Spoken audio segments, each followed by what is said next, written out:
Good morning, सुप्रभात, नमस्कार दोस्तों।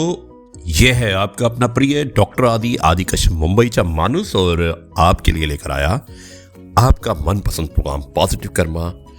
आज एक विशेष कहानी है जिसका शीर्षक है मूर्ख के 3 सवाल और भेजने वाले हैं बिपिन दीवानी। बिपिन दीवानी जी का परिचय इस प्रकार है, वो शेयर मार्केट में काफ़ी इन्वेस्टमेंट करते हैं, काफ़ी बड़े इन्वेस्टर हैं, मुंबई में रहते हैं और उनकी पसंद की ये कहानी एक मूर्ख के 3 सवाल मैं सुनाना चाहता हूँ। लेकिन उससे पहले ये कहना चाहता हूँ कि दोस्तों, एक बार एक मूर्ख ने एक राजा से 3 सवाल किए कि मरने के बाद कहाँ जाओगे, दूसरा सवाल था कि वहाँ आप कितने दिन तक रहोगे और तीसरा सवाल था इतना बड़ा घर कैसे ले जाओगे।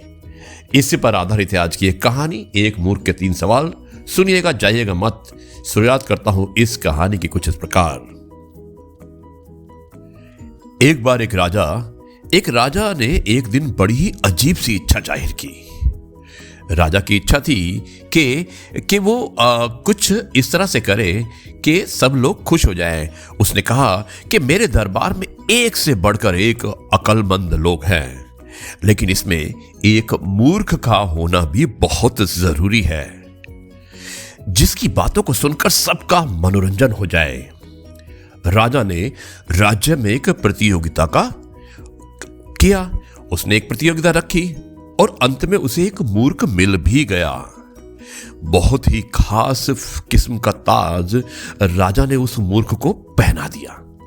अब राजा रोज दरबार में उस मूर्ख से कुछ न कुछ सवाल पूछता और उसका जवाब सुनकर सारे दरबारी खूब हंसते। ऐसे ही समय गुजरता गया और राजा बीमार पड़ गया। राज्य के सारे वैद्य हार चुके थे। राजा का बचना बड़ा मुश्किल था। राजा अपना अंतिम वक्त हंसकर गुजारना चाहते थे।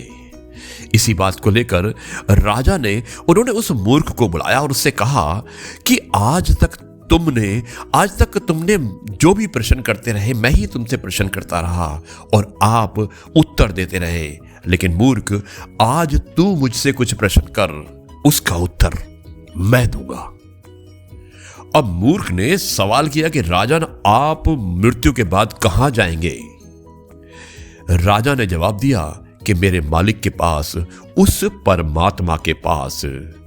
मूर्ख ने अपना अगला सवाल किया कि राजन, वहां आप कितने दिन रहने वाले हैं? राजा ने कहा कि हमेशा हमेशा के लिए। मूर्ख ने फिर कहा कि फिर तो आपने वहां के लिए बहुत ही बेहतरीन इंतजाम किए होंगे, जिससे कि आपको कभी तकलीफ ना हो। राजा यह सवाल सुनकर सोच में पड़ गया। वो कुछ भी कह नहीं पाया।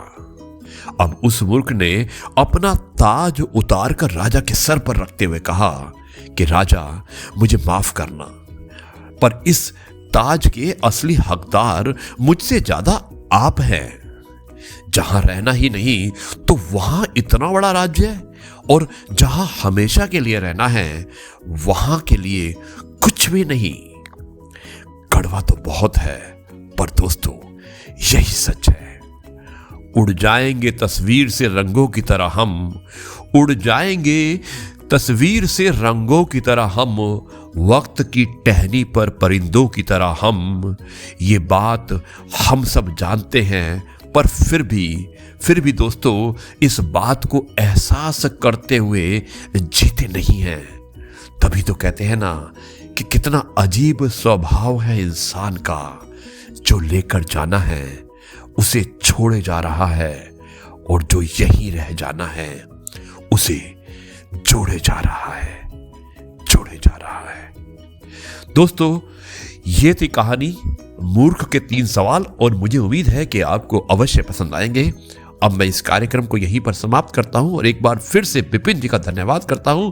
और बिपिन जी को इंट्रोड्यूस करने वाले हैं मेरे बहुत ही अच्छे दोस्त दीपक भानुशाली, जो कि फिल्म इंडस्ट्री से हैं, काफ़ी नाम है उनका। दीपक जी, आपका भी धन्यवाद कि आपने बिपिन जी के इतने अच्छे पसंदीदा लेख को मुझे भेजा और मैंने कोशिश की कि इस लेख के साथ न्याय किया जाए। मुझे उम्मीद है कि आप सभी को ये कार्यक्रम पसंद आया होगा, ये लेख पसंद आया होगा, ये कथन पसंद आया होगा। और अब मैं इस कार्यक्रम को यहीं पर समाप्त करता हूँ। कल करता हूँ आपसे एक बार फिर से मुलाकात।